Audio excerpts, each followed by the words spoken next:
This lady sadly passed away on the arrival of a flight. There was an old lady, and she had a heart attack and died. And I, had to deal with that. To be young, being a GM, 4,000 people reporting into your structure, and I couldn't do it anymore. I just physically couldn't do it anymore. But it was 95 to 100-hour weeks. And I ended up having an angina at 21, 22, I think. Wow. I thought, what a bunch of jokers, frankly. These guys have no clue. It's the only industry where you can do every single job. You want to be a lawyer, an investor, hedge fund investor. And I genuinely believe this, even as a leader of many, many thousands of people myself. You will not be recognized to the true value that you put on yourself. They're actually some of the most dodgiest, corrupt, laziest individuals I've ever seen in an airport environment. It turned out that they were selling amphetamine drugs at the petrol station, airside. He ran my wife and my daughter off a road in a car. They went into a ditch. We had lost the cat of the Emir of Qatar, Sheikh Tamim. But look, I'm an accountant who runs an airline and a football club and a racing car company, and none of them, in fact, made money. Yeah. But you know what? I had a great time doing it. So we had will.i.am as one of our key investors, right? Loves technology. will.i.am has a great AI solution in his own company. He loved it, brought that into us, wanted to be part of our digital journey. Tony Fernandez, AirAsia, 47 million passengers. We want to be part of that. Here's 200 million.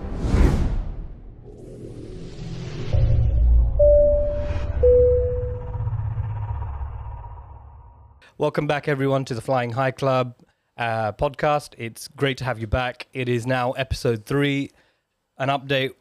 Your response has been amazing so far, and that is what is allowing us to bring such amazing guests today. And we've got a really special one. We have a gentleman joining us that has an amazing background that we will learn so much from, and brings a real global feel to this podcast.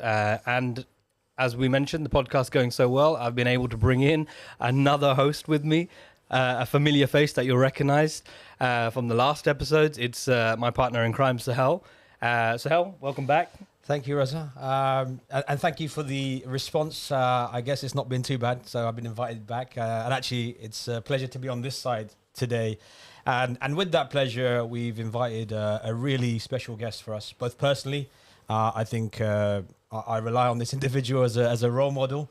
I'm always picking up the phone for advice, and luckily I think we're able to do today is that phone call I'm able to explore across these channels with you. So hopefully we're going to translate that across here as well. But like I said, a global reach, whether you talk about the UK, we talk about the Middle East, we talk about Asia Pacific. And I think what we're going to do today is really try and narrow down into those insights and understand what it takes to create a career like that, what challenges come along with that, and what experiences have been taken from that, and how we can move forward and learn about what that experience has brought and what the future of travel looks like as well. So without further ado, I'd like to invite Javed Malik to the episode. Great. Well, thank you very much, Raza, for having me on your podcast, and obviously your co-host, now your new co-host, Sahel, as well. It's a pleasure and it's an honor to be able to share my life, I think, and my experiences with all of your listeners. So thank you. Thanks for being here. Albeit a very, very quite warm Barnes in South London at this point in time, which is a bit of a rarity for me to see. We've tried to make it as replicable to your environment as possible keep you. Yeah, this feels like home a little bit for sure. Thank you. That's exactly it. But yeah, Javed, it's such a pleasure to see you. I mean, I have had personal experiences with you since I was young. We do have a slight relation because of, again, like we've discussed on the podcast before, is my family met your family through travel and aviation. Right. It wasn't blood relation, but it was family relation through working together. Right. And I remember my experience of meeting you was actually, we'll hopefully discover where you were, but I made a cheeky visit to Hong Kong, and I bumped into certain Javed Malik, who really took care of me and introduced me to the fascinating world of Hong Kong. And since then, I've had the travel bug, which is those life experiences which matter. So I've never forgot that. Right. But it's absolutely fascinating to sit down and hopefully uncover those pieces and start off with your career. And that's where my first question lies to you, and how we go is explain to us your career path and how you begun in professional career, your childhood, walking through. You come from an amazing background, so it'd be great to hear that. Sure. You look, a very typical working class family background. My father worked in his first generation over from Kenya, and came in straight onto the buses, a little bit on the buses, and then went straight into aviation. 1973, he joined British Airways. And so he was the aviation sort of conduit that I'll later talk about as to sort of why I got into aviation in the end. But I grew up around, people that were in aviation, but not so great at school. Loved working, really enjoyed working, paper round, doing any sort of jobs I could do to get a bit of extra money, and was good at selling and working on the weekends. Got offered a job to come and do a sales job. And I did that until I was 16 and legal to go and get another job. And that job was with Tesco's. And so that was the starting of my career, which was starting the journey with the Tesco management training program. And I loved that. They were probably one of the greatest management companies, even to date, that I can say, from a structured program, a rounded program of, inventory, supply chain, people management, union renegotiations, pricing, marketing, customer service, the daily operation, disruption.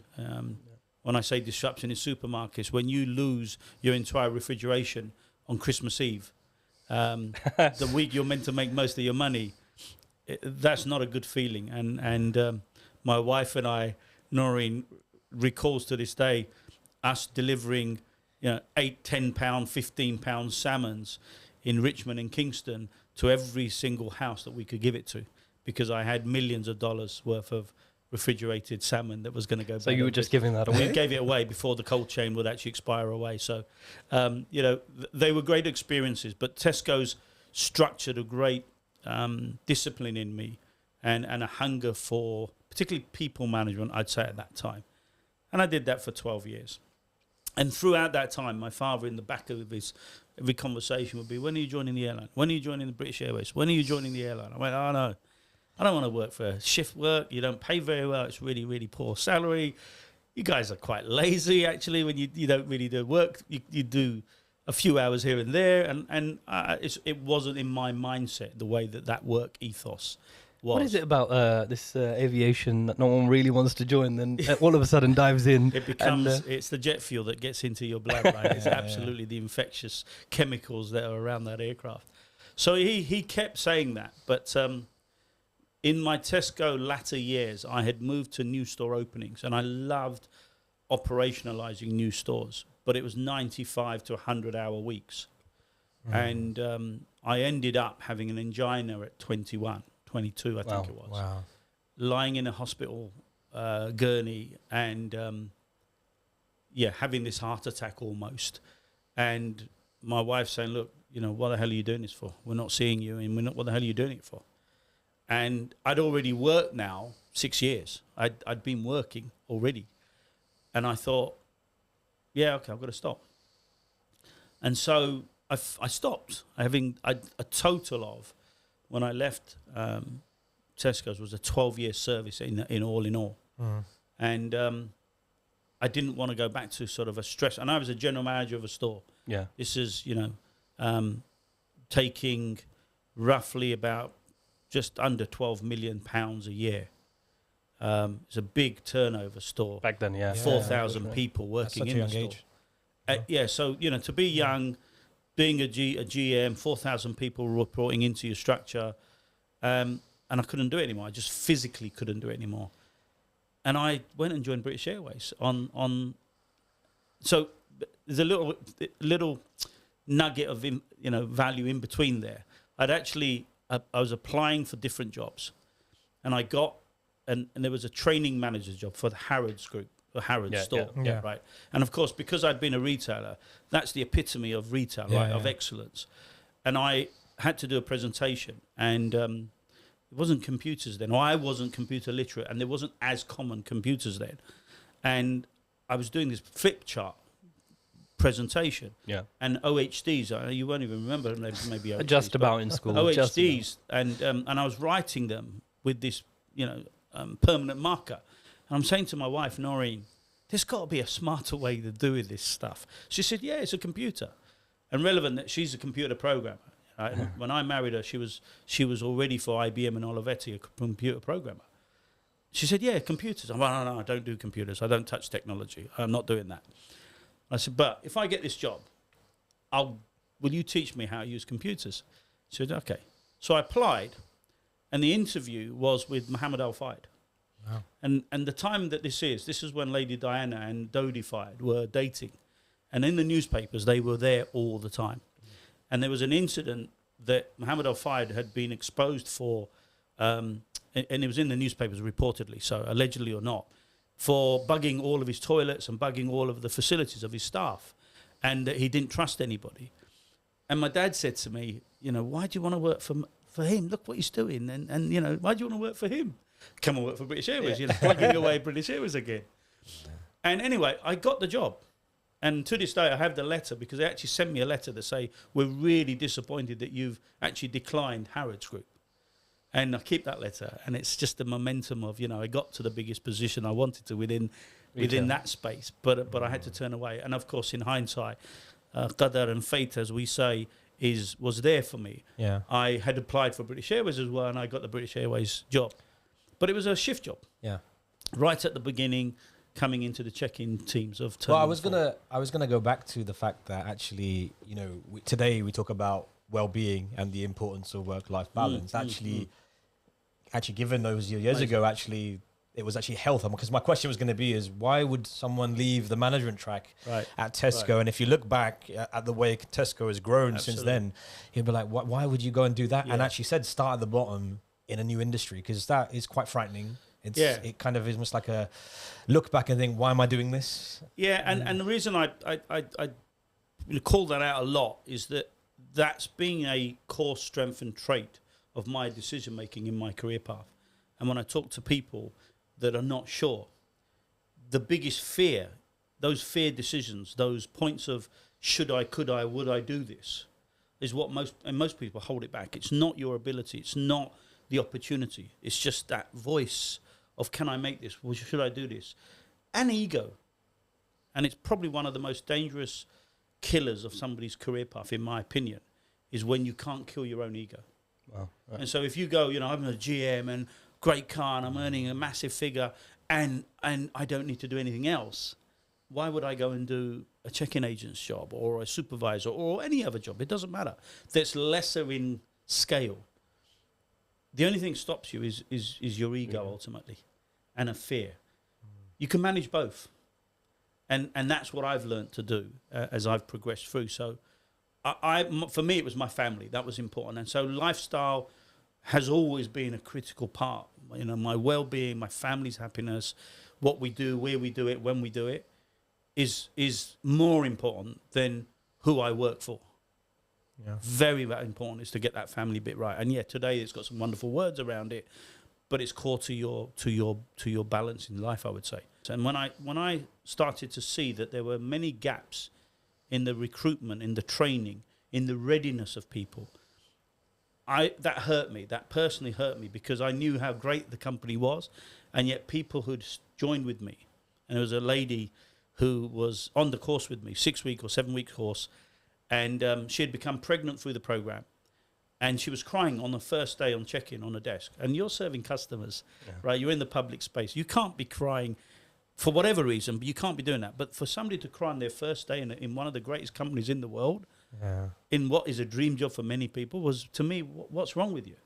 And it turned out that she was pregnant, and she didn't know whether she'd get terminated because she was pregnant while she's under her probation period. Wow. Because they'd never covered it in the training. Yeah.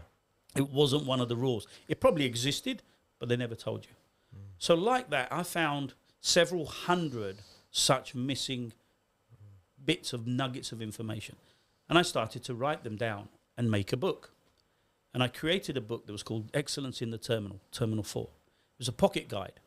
And I would type it up every day on shift, every night, show it to senior A4s and A5 and A6 people. And everybody I showed it who would add some value to me and give me some information would say, can I buy it from you? I'm not selling this. I just want to validate that what I see as a gap is right, and what's the answer? So it's things like, when you come to work, where do you put your backpack?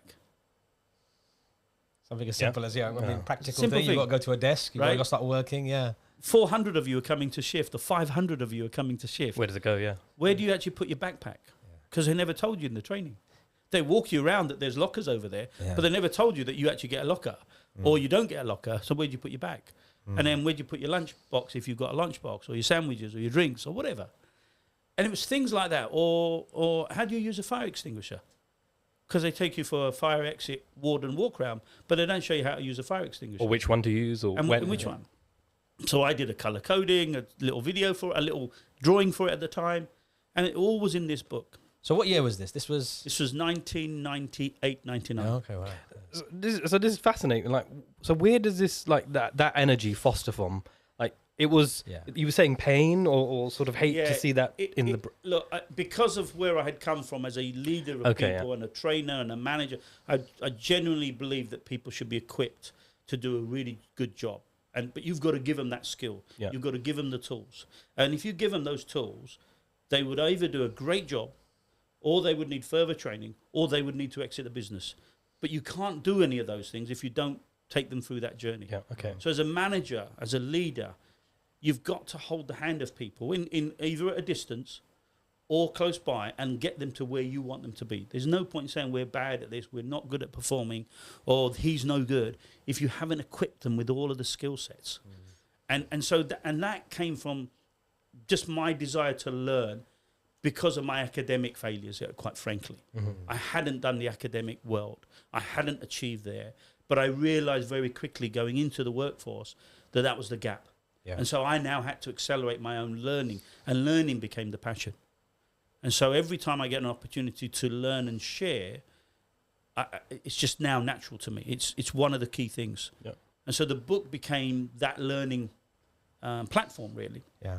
So I took it to the head of Heathrow, who was, I thought the head of the Heathrow was one of the managers, actually, in the end when I found out. And I said, look, you don't know me. I'm one of your thousands nobodies, but here's a book. Look at the book. I've made it. And you made it. And yes, it cost £110. It total is what it cost me at the time. Bound it, coated it, made it, gave it to them. And I said, look, all I want you to do is give this to the customer service training department. And these are all the people that have contributed to it, A5s, A6s, duty managers. They've all validated it. You can check with them, but we need this information. He said, well, what do you want for it? I said, all I want you to do is help me learn about this airline. Wow. And he said, well, we don't have a program for that. I said, I know, I figured that out, but I will go and figure out who I need to learn. If somebody calls you and says, who am I? You just tell them that it's okay for me to come from what was passenger service unit at that time, and that's all I need you to do. Is that all right with you? I said, yeah, fine, okay. So this was a year into my job, right? And I took a whole month off, which was 4 weeks of leave, a year in, and I went to literally every single department in British Airways that I could in that month. Physically walked to people, phoned them, found their numbers up on screens, and called, look, marketing, rev management, engineering, pushback team, the GSC team, the buses team, ramp, dispatch, overseas commercial teams, and said, I'd like to just know about you. Could you just tell me what you do? Tell me what your department does. And everybody, with the greatest, in hindsight, fantastic values of those people, was absolutely happy to, come and spend some time with, have a coffee. And there's one person in Oman. He was the commercial country head of what was then the sort of Middle East region as it was, and Oman had a head there. And I phoned him on a Thursday afternoon and said, I'm Javed Malik, I'd like to come and I'd like to hear about what you do in the regions. And he said, yeah, Irish gentleman. He said, oh, look, call me Monday. We're just starting our weekend here. Call me on Monday. So, okay, thanks. I went home, said to my wife, and I'd seen that the regions were promoting jobs in the internal paper. So listen, if I ever want to go overseas, it's really important I understand what they do. And if this guy's willing to give me time on Monday on a phone call, I'm going to fly there. Wow. And Friday night, I flew out to Oman. And of course, being in staff travel, it wasn't a cost issue. Yeah. I just want to go out there. But Jav, you know, as we go through this, I mean, this is a fascinating story because actually there are traits that we're already starting to see. And I think it's important for viewers to see that, right? The kind of self-starting. You know, I think today the traditional, especially when you go to an institution like there is like actually you do your role, you stay in your lane. Right. And actually what you're demonstrating here is, you know, you got to go out and seek those opportunities. I think, you know, especially today, there is a bit of a entitlement culture sometimes. You know, people are expecting, especially as the dynamic shifts towards employee instead of employer. Yeah. There's an expectation that actually, no, you've got to impress me. It's almost like the Premier League footballer, right? You know, a choice of clubs to go to. Who am I going to go to? Right. But actually, as we're talking here, that kind of self-starter, that kind of willingness to get up and get on a plane to go see somebody, you know, and again, with no promise at the end of this, right? No, this is just a conversation. We're going to get to this conversation, but you're right, and it's the biggest mistake anybody can make is that think that they're going to get something, or the company. And this is one of the early lessons. The company in reality doesn't care about you. Quite frankly, you are an employee. You're a staff number, right? And they care for your well-being, safety elements from a compliance perspective. They don't want to go to jail for doing the wrong thing, but that it stops there. You are a number. And so if you want to be something more, then you have to take control. In these larger organizations, in the big organizations, because they're looking for, you know, they've got seas and seas of numbers, and they see a payroll cost which is into the millions in the case of many big players. So it's very difficult for them to see talent really pop up. You have to be able to get yourself in a position where you pop up. And so that is going to come from you. And absolutely truthfully, it's also going to come with a lot of luck, timing, great mentorship, partnerships. But you've got to create all those. You've got to initiate those. Yeah. It's not going to come to you in a conversation that's your quarterly or monthly or development review. Anybody that thinks that their boss is going to sit down and give them a structured meeting, review plan, and that plan is going to happen as per their boss's time and energy is in the wrong mindset, really, and won't get successful. So you have to push yourself. In my case, it was a double motivation because of the academia. I always felt that I'm always going to have to try harder, right? And as an Asian, I felt even more that I have to try harder. Whether that's true or not in British Airways, it's just the way I've felt. And I don't. That hasn't changed, quite frankly, in my view, globally even more so. But so that was the energy, that was the drive, that was the motivation. But yeah, so I turned up Saturday, Friday night, got to Oman, hotel. Monday morning, I'm sitting in the reception of a British Airways country office in Oman. And in walks this gentleman, and I get up and shake his hand, say, "Hi, I'm Javed Malik." He's sort of, completely shocked. "You were going to phone me?" I said, "Yeah, but if I was to be successful in the jobs that you're promoting out here, then this is too important of a job for me not to understand it," was my response to him. And he was blown away. He was, "Well, listen, I'll give you all my time. Whatever I can do with you, you can stay the whole week if you want to." And that's what I did. And 2 days in, it was, I'm going to go overseas. This is what I want to do. Having done all the various roles that I had seen waterside as it was, I didn't want to be in corporate head office. I didn't want to be in the airports, in the terminals. I went, I want to be overseas. What was it that was driving that after that? It was the lifestyle. Yeah. It was the lifestyle. It was the autonomy of being British Airways overseas. You are British Airways. Everything stopped with him. Everything was initiated by him. Everything was implemented by him and his team. So to me, it was suddenly your own business. And so that autonomy, and with it, the lifestyle that they had was like, I want to do this. This is where I want to be. So almost that entrepreneurial mindset from day one about your own learning to becoming what we maybe call an intrapreneur, you know, being at this outpost responsible for this large organization. And that for me was then the closest of in terms of managing Tesco as a superstore, big P&L responsibility, a division. I could do that in the out regions. I couldn't do that in the masses of the Heathrow headquarters, because you would just be one of many fighting for that position of visibility to the leadership. Whereas in your region, you could really pop up. So that was in my head. But this was year 1.5 into the company. And so I came back. A few months later, I put in for a job. Now, anybody that's worked with me at Heathrow, if they're still there, and there are many there, you ask them, say, Javed Malik, he was always trying to learn and always trying to find out information about the next job, and really keen about his career path. That's what people will tell you. And I had people coming to me now for advice. I'm a year in the company. How do I apply for this job? What should I do to prepare? What sort of research should I do? Because the research you keep doing is amazing. Yeah. So I was helping people, and that started early. With, okay, do this, call them, go and shadow. Before shadowing, before all of this became a formal process. And so I went to run a new simulator section in flight simulators, and it was an A6 position. Remember that I started as an A3, right? A year, 18 months entry level job. Yeah. And I went to a duty manager grade in 18 months. And that sent waves in my terminal because they're like, how did he do it? How did he do it? Yeah. Nobody's ever gone to an A6 like that. It's been the last time somebody did it was, when Caesar ruled the world. It was such a long time ago. And so I got a lot of people with, how did you do it? Well, guys, work your butt off, right? And put the time in, but also get out and learn. Don't just sit there and think it's going to come to you. Yeah.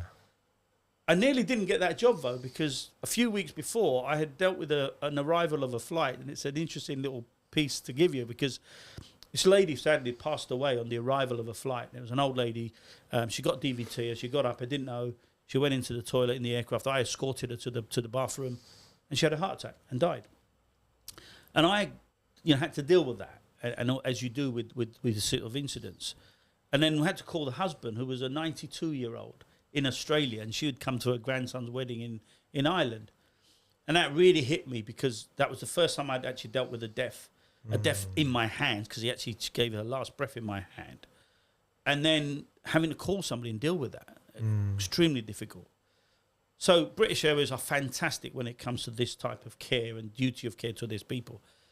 And they sent me home, said, listen, go home, take whatever days you need, take it easy. But unfortunately, because it's also a very archaic process in terms of people management with very little systems at that time, nobody had actually put me into the system with approved leave. And it showed me off to be absent for this whole 5 days. Just a little technicality. Going back to the beast, right? Because the organisation. Absolutely, the beast. And when you don't look at the detail about caring for people all the way through, these things happen. And so I wasn't going to get the job. The lady had actually, who was running the interview, had phoned me and said, look, you were exceptional. We really want you. You were exactly what we want. Your attendance is awful. You've only been in the company 18 months and you've had like 7 days off. Yeah. And I went, what do you mean 7? And this is where my technology bit came in, because after that Harrods bit, I did learn computer programming. I did learn how to use a computer, and I became really ingrained in wanting to use technology. And I had a sign organizer at the time, and all my shifts and all my points of key reference were put into this organizer. And I'd put in there the flight number, the aircraft reg, what had happened on that day. This lady had passed away, blah, blah, blah. And I went, what? I haven't been off. I've taken a month of my leave off, so I haven't been off. I have not gone off sick. There's no way. Tell me the dates. And she tells me the dates. I bring it straight up, and it's in my organizer, this incident. Okay, if I sort it out, you're going to offer me the job. Yep, if you can get that sorted out, job's yours. So I go straight back to the Heathrow manpower team. There it is. There's the ref. Oh, yeah, really sorry. Changed the record. It was updated. So there, keeping data, keeping records, right? Big lesson. Don't trust people. Don't trust a process. Be the process. Own your own destiny. And I know a lot of people, and I say this when I listen to podcasts, and when I see this, I was like, this is amazing. This is so fascinating. But this happened so long ago. How is this really applicable to me?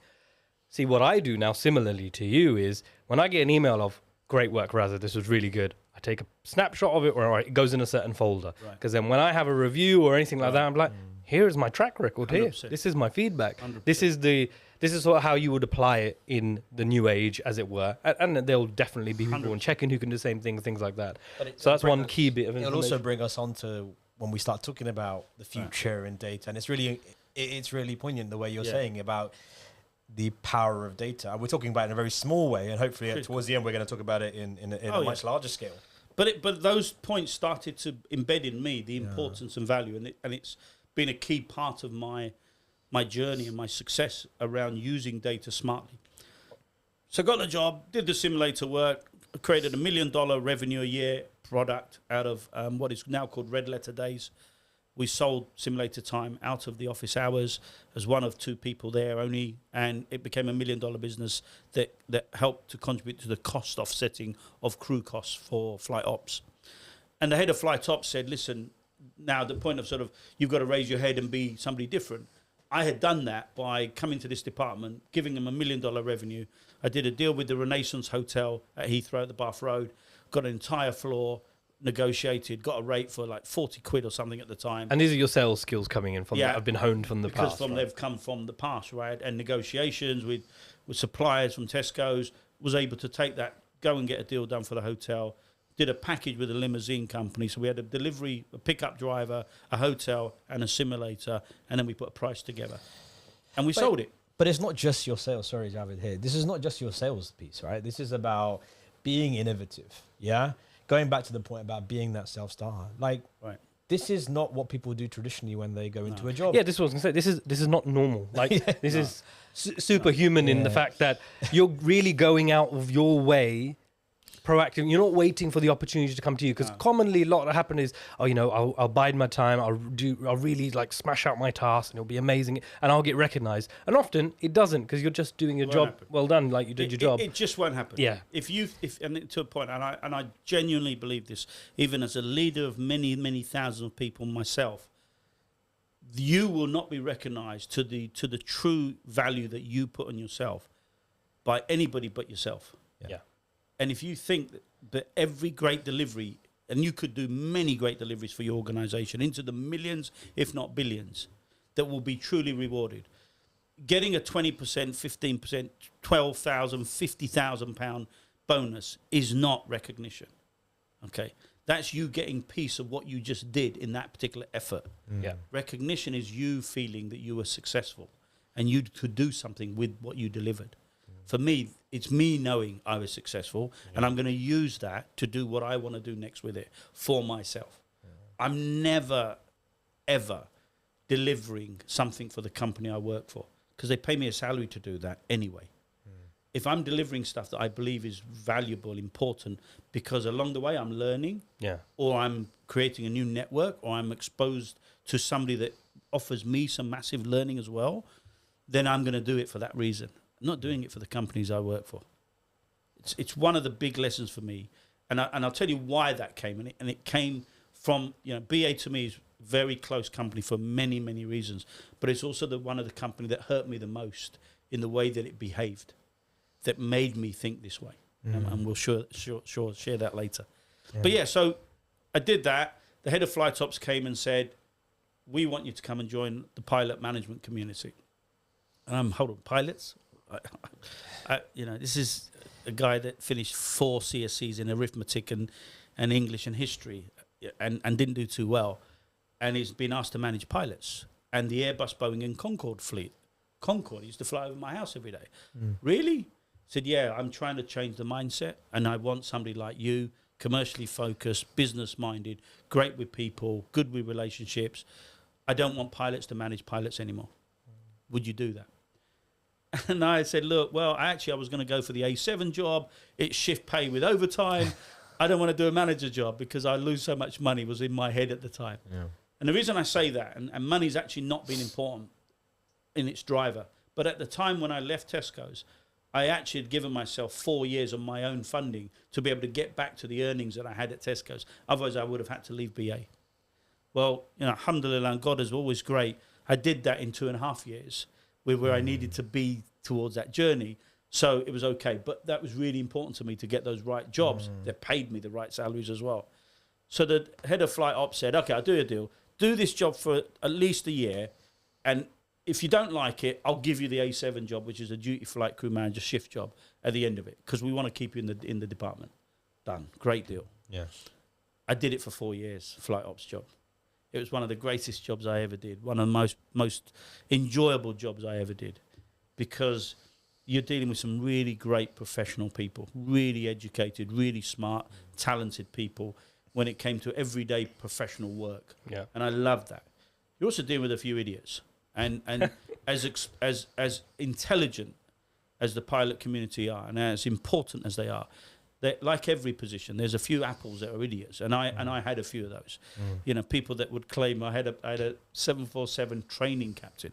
You know, these guys are earning in excess of 150, 160,000 pounds a year at that time. This is 2000, and he put in a claim for 5p on a stamp. Expense. And the expense form was a very long A4 form that BA had calculated that cost us £4 as a company at the time to process. And he's given me this 5p claim. So I took it, I took 50p out of my pocket and gave it to him. And he took it. And I thought, aren't you embarrassed? It's shameful. But there were a few odd people like that, right? So you had a few odd stories. But then, Javed, this brings us on again, as we're talking now, there is a bit of a crisis in terms of resourcing of pilots, alongside engineers. So it's great to hear the insight that you have from a management perspective of pilots right now. And we're already seeing now the release of cadet schemes again that we hadn't seen for many years. You'd think they wouldn't come back. And I guess COVID has kind of brought that to the forefront. Yes. I'd really like to understand. I think we're always going to have this problem. Yeah. I think from a pilot, it's a great career if you're an aviator, if you love flying, and you've got to love it as a passion. This is not a job you do as a job. That's the one thing. There are a few people that have done it and they move on and they're not successful at it. Those who really fly, they love flying. And if you are an aviator, then being a pilot is the greatest job you can do. It's actually a poorly paid job today from the scheme of doing greatly paid jobs. But it's a great rewarding job if you love flying and you love to engage with people. But it's going to be a shortage all the time because the quality that's set, the training institutions that are out there, the cost to get into that process is so difficult for most people who have this desire. My own daughter wanted to be a pilot all her life. Up until 17, 18, that was all she ever dreamt of doing. And she had great advice, with my network and people to talk to. She got all the right advice and guidance. And in the end of it, when she reviewed it, she says, that's not the life I want to live because I want to get married early on, relatively. And I don't want to be traveling around the world away. I don't want to be sleeping at, the crazy hours. Which is one of the barriers. One is one of the barriers for we see around diversity in the pilot community, right? Particularly when we talk about gender diversity as well. Absolutely. How, in your experience now, because I'm probably shifting a bit further forward as part of your career, because it's a good segue. Sure. But how do we make that role more exciting, more accessible? Look, I think, given the complexity of networks, the schedules that are becoming almost 24 hours and the demand because of the demand on travel is there, you have the ability to really, big airlines particularly have the ability to operate almost around the clock. And so flexibility in that rostering. And BA did it, to be fair, they did it very well in terms of, husband and wife work together, they've got kids, both are pilots. We accommodated a lot of those types of lifestyle balances in the early 2000s because BA at its core is a caring employer in that context. There's legislation that supports it in Europe as well. But I think you have to look at it from a point of how can you if you keep your people content, what is it that you need to do to make that happen? Now, there is a cost attached to that. Absolutely. And that's where I think, the race to the bottom of pricing in any service, and ground handlers and airlines are pushing that down today to ridiculous levels, means those sorts of things can't happen. And so the best people don't stay with you. And you lose the talent that is committed to want to be with you because we're playing a price war. We're playing a race to that low cost base. Yeah. And so you've got to get those balances right. At a time now when fares are at the highest, yields at the greatest, profits are at the all-time high. if we don't take out a piece and say how we're going to use that to make our people happier and stay, we'll keep having this burn. You know, when we'll talk about Across what's the the ecosystem, future, but across the ecosystem, it's not just pilots. But pilots, if they don't have the lifestyle balance, their number one priority is their roster lifestyle balance, and then their promotion from right to left seat. You don't get those addressed, you're going to keep losing them. In the case of Europe, you're going to lose them to the Middle East because they will pay a lot more. They will give them a bit more freedom in some of those rostering because they're trying to attract people to be there. And so, you know, Europe's still got a bit of work to do. And do you think, so you were saying, you know, people need to be attracted to being an aviator and stuff like that. Do you think the aviation industry is attractive as it used to be? It used to be this luxury dream just out of reach, like it's amazing. It was equivalent to being a footballer or a pilot kind of thing. Like today, it seems to drop off because if I ask my child what they want to be a YouTuber. Yeah. They want to be that's what's fascinating to them. They don't mention a pilot. It doesn't. No, so is that another challenge? I think it's become, I mean, if you just look at the frontline roles, then yes, it's if you're facing the public, you're getting abused. We're now on social media, so that's the big change. You are facing this camera in your face.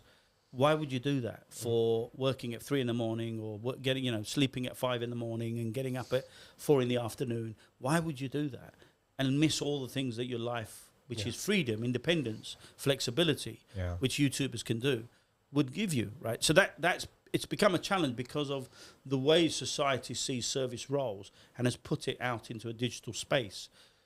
Previously, when there was no social media, it was still a great job because you didn't have that in your face intention.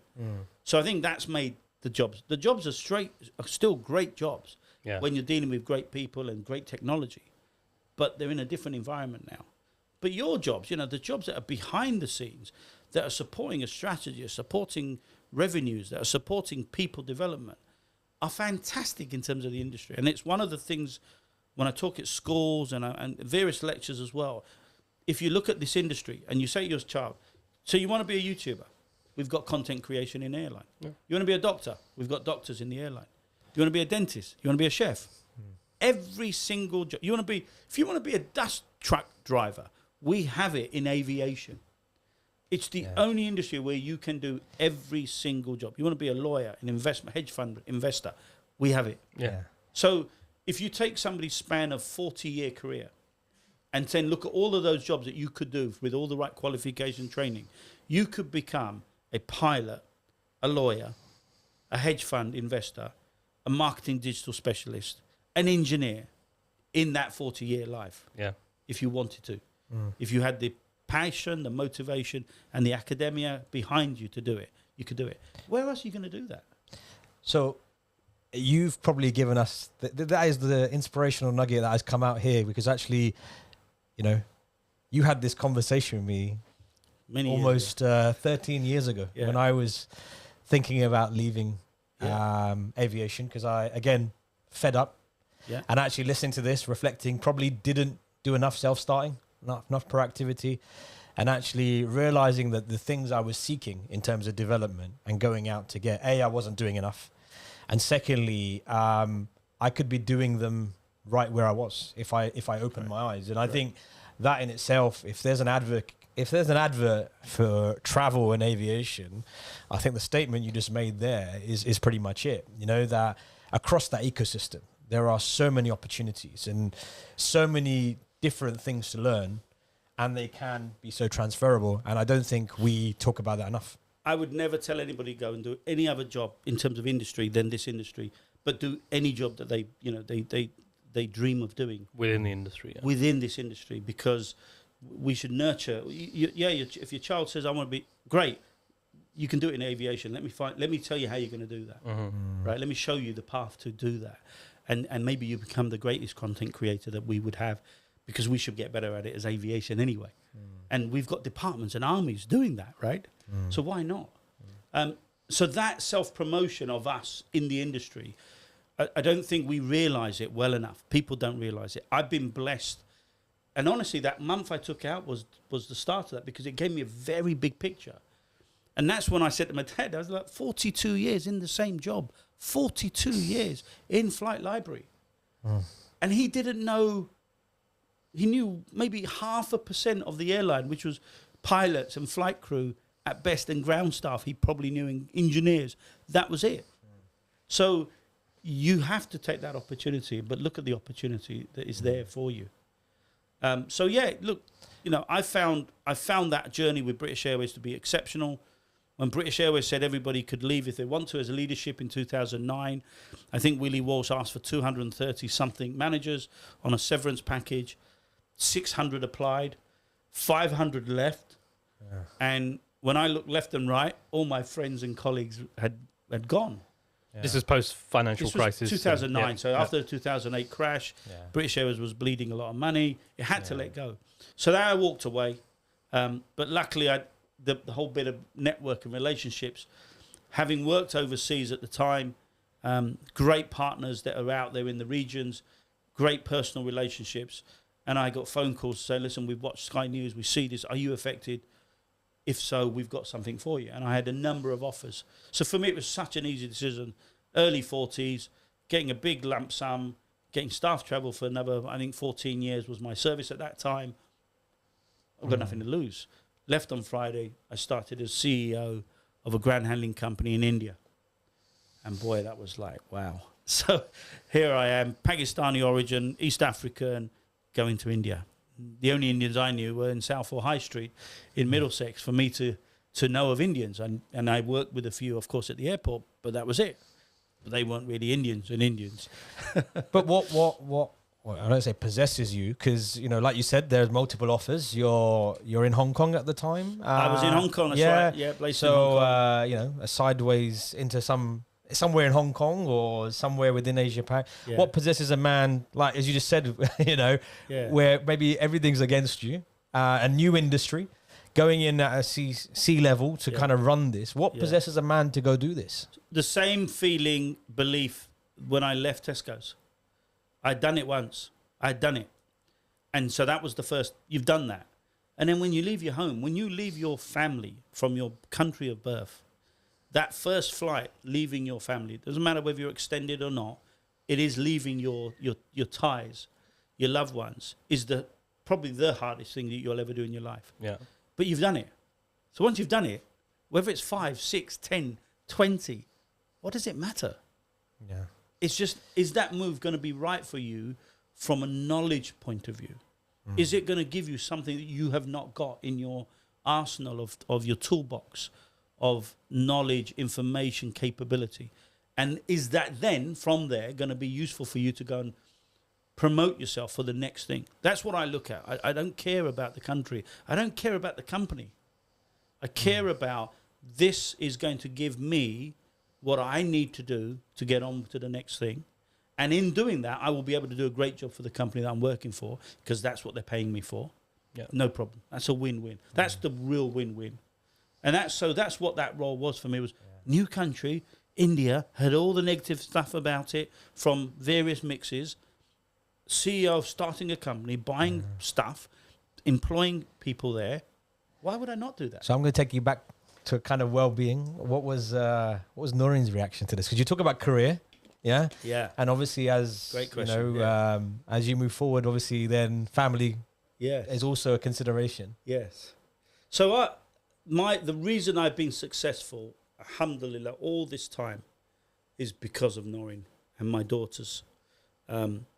They saw the journey as a life opportunity themselves as well. They saw it as, Noreen describes it as a new chapter in a book every year. She loves reading, and she reads dozens of books all the time. And she opens up this new chapter, and that's how she sees, where do we go next? What's the next chapter? She's writing those chapters as we go, and she's behind me pushing on that. And my daughters as well, and Nisa particularly, the younger one who came along. Yeah, absolutely. If she said not doing this, wouldn't do it. Doesn't matter what the learning is. Doesn't matter what the package is. It doesn't matter what is the lifestyle. We're not doing it. That support network is very strong. Yeah. You've got to have that, whether it's the family that you've left behind or whether it's the family that goes with you, right? Otherwise, it's not worth doing it. Don't do this job ever for anybody unless it works for you, the unit, whatever that unit may be, right? But don't let that be a barrier. Find ways to make that work for you. Yeah. right? It can be language, it can be the accommodation, it can be education for your children, whatever it is. Find a way to make it happen.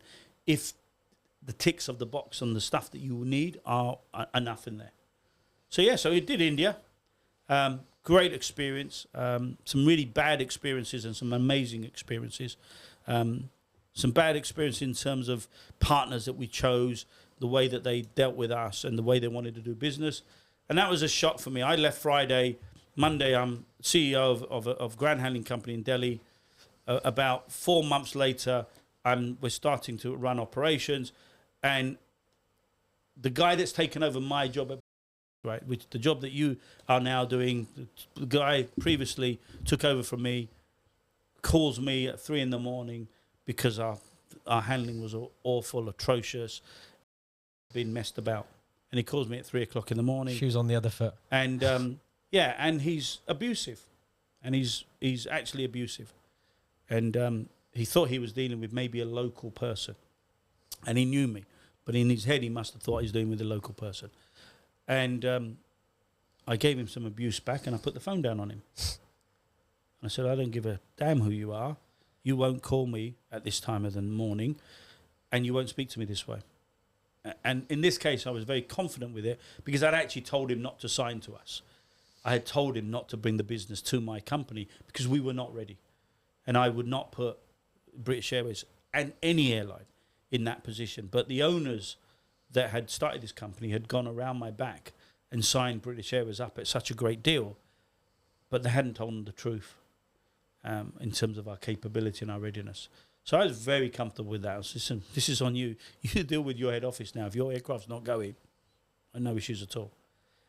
But that was a great lesson in terms of the sort of partner selection, the due diligence on partners that we needed to make. Yeah. I did that for a year and a half and then went to Thailand, where the company I was based for, which is WFS, well, that was their regional headquarters. And I went to Thailand and handed over to a local Indian CEO. And now it's the second biggest ground handler in India, doing very well, BWFS. And so I went to Thailand. I then, for a ground handling company, did that for 4 years. And here's a great experience. Thailand, you know, if you go there on holidays and people go to beaches and it's the land of smiles and they are the loveliest people. Food is superb. Weather's great. Pretty cheap then. They're actually some of the most dodgiest, corrupt, laziest individuals I've ever seen in an airport environment. In other walks of life, they're fantastic, diligent, hardworking, committed people. In aviation, absolutely a bunch of crooks, quite frankly. And I'm doing a book on them actually as we speak, related to that. But I had run a digital program of doing telemetrics, tracking of tractors on our large fleet. And when we switched it on the first day, on the map came literally a couple of hundred tractors, all showing me that they were in the petrol station. Well, firstly, they were electric tractors. So, and my Thai friends, colleagues had not figured that out, that what is an electric tractor to get a petrol station? So I used to have this head of security, who's an ex-military Air Force guy, lovely old gentleman, retired. He loved to go into camouflage, so I knew that he was really up for this battle. Yeah. So I gave him a night mission to put on camouflage on his face and put on camo gear, and he went to go and do this investigation. It turned out that they were selling amphetamine drugs at the petrol station, airside, and everybody was going there to stop to get these drugs so that they could stay awake to do double shifts. Oh, my God. Oh. And that was the problem. And so started investigations of that. Bear in mind now, I was there 4 years. This investigation lasted 3 years of my life. The head of ramp operation was the guy that was the head of the drugs organization in our company. And a number of other things, from hitting aircraft with pushback tractors. I mean, damaging. We damaged Emirates. We damaged British Airways. We damaged Lufthansa. We damaged Indigo aircraft. Nose gear damage. We're talking millions of dollars of damage. All because they wanted to get rid of me, stopping the investigation. But the chairman and the CEO of the company said, no, carry on.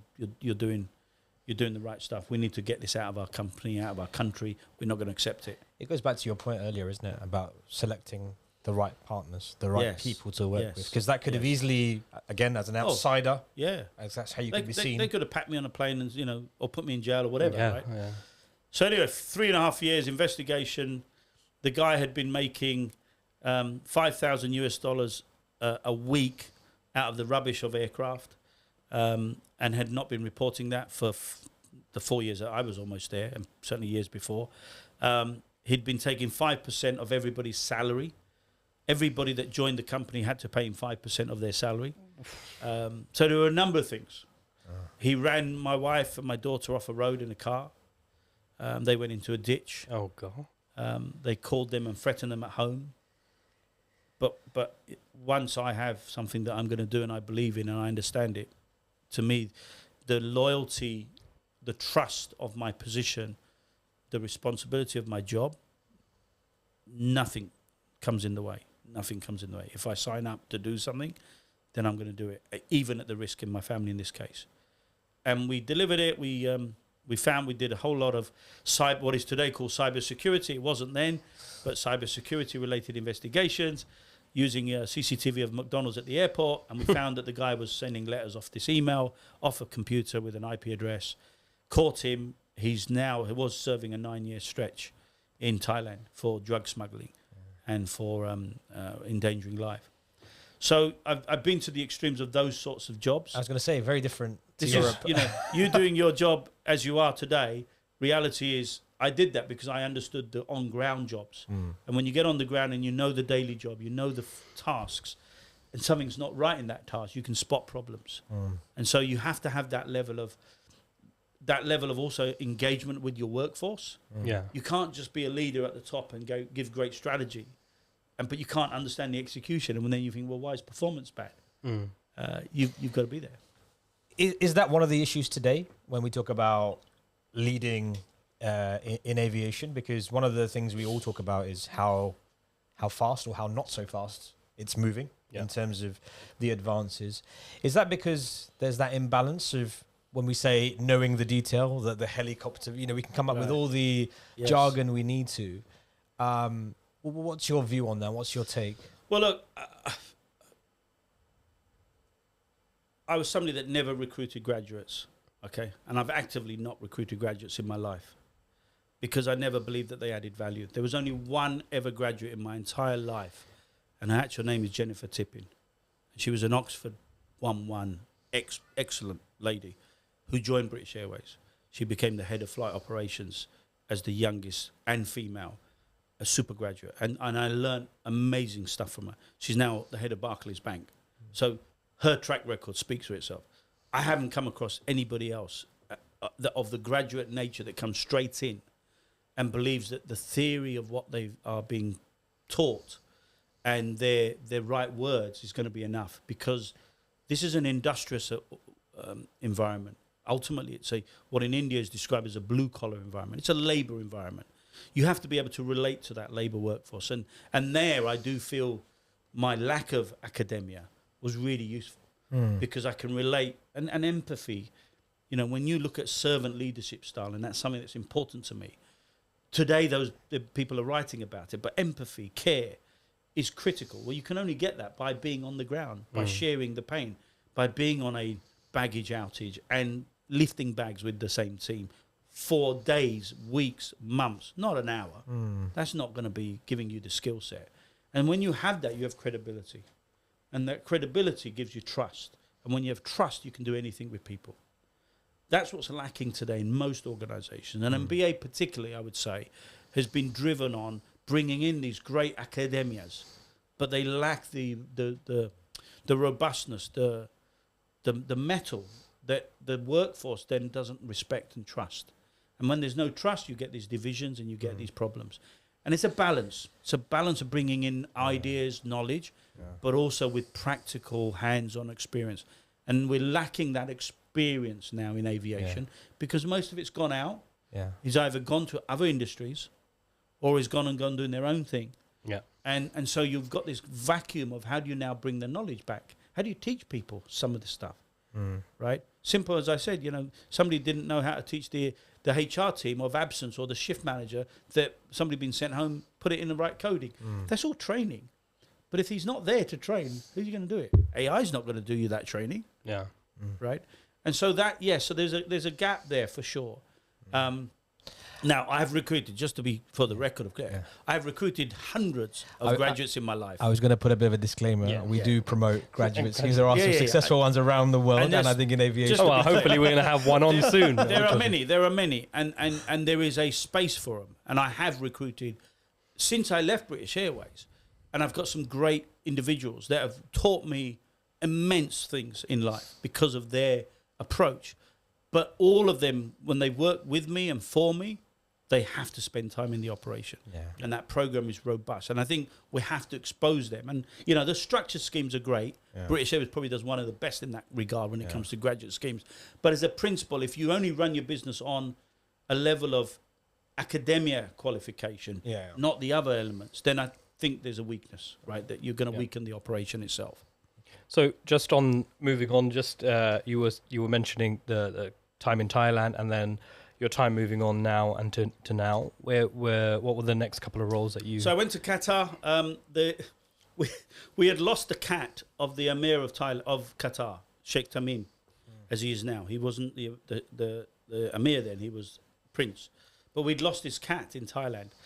At the apron on the ramp side, the container, the unit had opened up, and the airport manager of Qatar Airways, of course, he was dying. He was like, "I'm going to lose my job. You guys are going to lose the contract. You're never going to fly over the space of Qatar. You guys are dead." And we're like, "Oh no, we can't do this." So we put rewards out. I put pictures of this cat. And we put rewards out. We went to a soothsayer. We went to a futurist. We went to somebody that looks at a crystal ball. We did everything. I brought in an imam, a priest, a Buddhist. I brought in everybody. Right? I'm completely open and agnostic to when it comes to getting things done. And they told us where this cat would be. One of this lady who was a future soothsayer said, "This cat is behind a wall where there's lots of machinery. Baggage system. Stuck at the airport.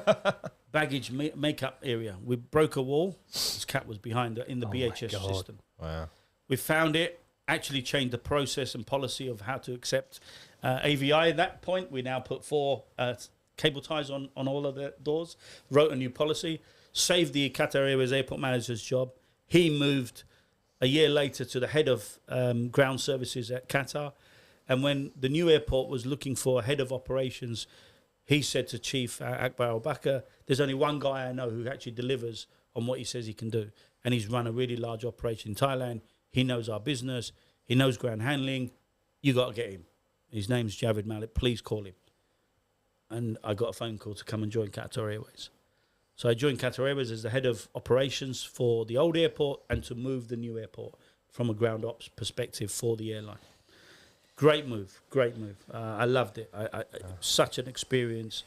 I spent in British Airways. Remember, I had 14 years of British Airways.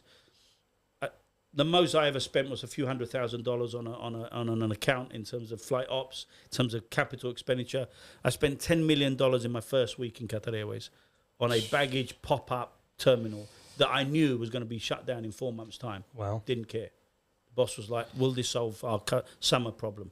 If not, you're dead." "Yes, it will, boss. Yeah. We will make sure it happens." And we did. And we delivered a great summer. And then we did the move.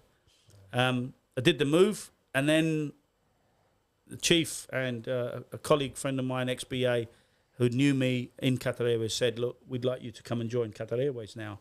And again, it was like that A4 moment. Nobody had ever done it from Qatar Airways. We were the low, cheap ground handler. Nobody was good enough to be an airline employee from ground handlers, is the perception. And I got VP of network operations from being CAS, as they are called. And everybody they were loving it. And back to this empathy thing here, and I just want to share a particular example. Because of my East African background as well, I speak Swahili and my wife speaks Swahili. So I had a whole bunch of Kenyans who were working on the lamp, Indians, Pakistanis, Afghanistanis, Filipinos, the works, Thai guys. And I could speak with most of them in their language. So I'd go and sit 50 degrees, Ramadan month. I had 6 shirts a day. I'd go and walk on the ramp. I'd walk the 12-kilometer apron, 50 degrees, because they were doing the work. And they were like, "We've never had the head. We have always have European, generally white, senior managers who come, who don't speak the language, sit in an air-conditioned car and drive around telling us, hurry up. You're walking out with us and you're fasting. And you're speaking to us in our language. Oh, my God. The credibility and the respect that brought me for them to do anything for me was amazing. And when I needed that move done, which was the most successful airport move, we didn't have a single flight delayed. We moved 9,500 pieces of equipment. We moved 80,000 passengers in a 5-hour window. Not a single delay. It's not happened anywhere in any airport so far, because we ran it with trusted people who would give their life. And I didn't have unions to worry about. I didn't have to worry about 8-hour shift. Those guys stayed there. They delivered with me. And that's what it buys you, that empathy, that trust. Yeah. But I also created programs for them. You know, until I got there, they were not getting water in the summer months. Simple human right. They were not getting it. We had rain and cold weather there, surprisingly, in the winter. It gets down to 4 or 5 degrees. People don't understand that on the coast and the wind blowing in, it's cold. It's cold, yeah. And when it rains and you're 4 degrees and it's cold, it's not pretty to be there. I got a hot soup delivered from across the road every night with rolls. I made sure they were taken care of. And they, you know... and in return, they made sure you were taken care absolutely. of. Absolutely. And 3 years later, when I left and my mum and dad were flying through Qatar Airways, I remember because, you know, obviously my dad being proud is important to me as well. He phoned me and he said, look, they're both in wheelchairs. And this Kenyan guy was pushing them wheelchair and he got to see their name on the manifest. And he said, Malik, do you know Javed Malik? You know, man, we're at a random airport, you know, meet and assist team. He said, do you know Javed Malik? To my father. He said, it's my son. And they got him to call me on FaceTime and he said, your son helped us and did this and gave us water and did this. He's the greatest boss we ever had. And we just want to say thank him. We miss him. And then he's calling me on this call and I'm, wow. My dad's, you know, very happy with it, of course. That's what it meant. And that's more important to me than titles and positions, because those people today, if they know I'm flying through, will come and meet me at the aircraft. These are loaders and drivers, but they'll come and meet me at the aircraft. They're far more important to me than the SVP or the VP of that organisation coming to say hi. And you've got to build that, right? It doesn't come. And there's a lot of story. I mean, there's the head of IATA Ground Services now, safety, Gurdeep Singh, somebody I've been mentoring, coaching for the last 10 years. Cargo truck driver when I found him working for me in Delhi in that new startup that I made. Somebody that, like Sahel, listens to everything I tell him to say, takes advice, listens to the guidance. He's now the head of IATA Ground Safety. He's the guy that I now say, listen, I listen to you now. You set the standard, right? He said, no, sir, I will never do that. No, that's what your value is, right? Yeah. I respect that. He couldn't speak English 10 years ago very well at all, a very strong Indian accent. He passed the Dubai Toastmasters, came first in the Toastmasters of Dubai because he excelled in stuff. I said, you got to improve in these areas. And he did it.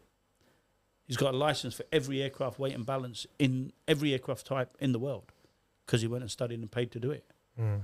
Right? So they're the sort of people that when you put energy, time, effort, they'll make it. But they've got to do it. I don't do anything. No, They it's all up to the have person. to put that. Now, they can follow it or they can ignore it, and that's up to them. It's good luck. And how important are mentors? Critical. From your For point all of of view? us. For all of us. I've got a great mentor in the ground handling side named Stuart Sinclair, one of the greatest human beings, greatest leaders I've ever worked with, and a greatest personal friend. But he's somebody that if he called me today and said, Javed, I need you to come and do this for me, there'll be no salary. He doesn't have to pay me. I'm going to go and fly and help that guy because what he taught me and how he is as a person is priceless. I've got people like that in each of the functions of speciality that I would look to. And I try to be that for a number of people around the world in different spaces. So for someone, because we try and show these careers at different paths and different times in the career. So if you have someone who is a self-starter, someone who's really keen to develop, how do they access these mentors? What's the best way? I think you talk about network, of course, and there'll be work will create that, projects will create that. What does that conversation, I don't know, if I'm having this for the first time with you, obviously I'm sitting here, I already know some of this story and it still fascinates me here, but I'm thinking, wow, like, how do I Well, I think the biggest platform now is LinkedIn, I would say, number one. Reach out. Reach out to people and be honest. Be absolutely honest. I need you to help me. Somebody says that to me, and if you are a caring enough human being, and in my case, as a Muslim, it's important that I'm seen as somebody that is caring. It's part of my religion to be caring. And I believe in that more than ever. And so for me, somebody saying, look, I need help. They're not asking for any money from you. They're asking for your time. We have very little time left in this world. And so it must do good. Firm believer of that. And so put yourself out, get on LinkedIn, find the person that you feel that you want to connect with. And you may hear that through this podcast. You may hear it through other people. And just ask them, say, look, are you open to mentoring? Are you open to coaching me? Are you able to just guide me? I get it literally every week. There's at least one or two that somebody says, I need some help. So one, LinkedIn. Two, just look around you in your workspace, in your teams. There'll be people that you notice or you know that they're really good at something, right? They're great at that presentation. They're great at coming up quickly in terms of creativity. They're spontaneous, and that's something that you may not be. How do you do it? Go and ask them. I just asked questions for a month in British Airways, and it opened up the world to me. But you've got to get over that fear of what will they think. I started with ego. If you have an ego that says I won't do this, or I shouldn't do this, or I'm not allowed to, or I shouldn't ask him. Your nafs takes you over. We say ego in the Arabic sense. Don't worry about it. Right. That's for me. I would say the sort of biggest advice in that context. I find that a lot in the reaching out. You know that you have that phase of is this the right person or anything. I think the power of having a coffee in an office is unbelievable. Absolutely. And the ego part, you're also doing them a favor because you are promoting them of saying, oh, I'm actually really good at what I do, and someone's actually seeking my advice, so I feel good about myself. I don't so it's a validation. Yeah. Any human being on this planet that when you say to him, could you tell me what you do? He says, no, I don't want to tell you. Unless he's a secret agent, for God's sake, right? They're gonna they are so humbled and pleased and honoured in almost all cases to be able to say, yeah, let me tell you. It's just as you are at family. If you say, what do you do as your job? Yeah, we sit there and have those conversations every day in our family lives. Yeah, it's humanizing the conversation, isn't it? Absolutely. Yeah, because like you say, you do get the requests, but sometimes it can just be, sir, give me job, right? You need to be able to tailor your communication. Yeah. Right? So, as you said, reaching out to, I've seen what you've done in the ground handling space, Javed, or how did you manage this move? Right. Which, again, to your point, I mean, that would be a podcast on its own, I think, to talk about how you do that. But for someone to understand that, and again, it feeds into that. Well, actually, he's recognised what I'm saying. He's recognised what I've done. I have got to share that because you've just highlighted it. I had an Egyptian duty manager who was in charge of this move, one part to get the people trained to blue collar workers to train to use the new facility. So my point of, when you put your bags or your backpacks. So one of the things I had is my ORAT program, Operational Readiness and Testing, as it means, was familiarizing where they go to put their stuff. But our lockers, Qatar Airways lockers, and our Qatar Airways restroom for loaders, we had a prayer room, a salah room in our restrooms, in our rest areas. But again, understanding the business, the designers had designed this beautiful mosque for ramp workers who've come with steel toe cap shoes off a tarmac. It had white carpet in it. Thick deep sheep pile carpet in this room. Like, guys, we had toilets, great Italian toilets, urinals. But I was recruiting 600 loaders a week from villages. Villages who do not have power, let alone running water. Forget urinals. And so these guys turned up who didn't know how to use these urinals. And I remember walking in to do an inspection before one of the areas I wanted to see was ready, and it was horrible. And I got hold of the Turkish duty manager who was in charge of it. The Egyptian took him, and I really, really laid into it. I said, what the hell are you doing? And he was teaching him how to load aircraft and do the loading. I said, they've just come from the other airport. They've been loading aircraft all their life. They have not seen this facility in their life. You should be teaching this. And he said to me, he looked at me really disgusted. He was really angry. Egyptian fired up. And he said, you want me to teach them how to use the toilet? Is that correct? I mean, absolutely. Great. I'm glad you've understood it. I'll come back in an hour and see the training program from you. And he had to stand there and actually show people how to use urinals. Okay.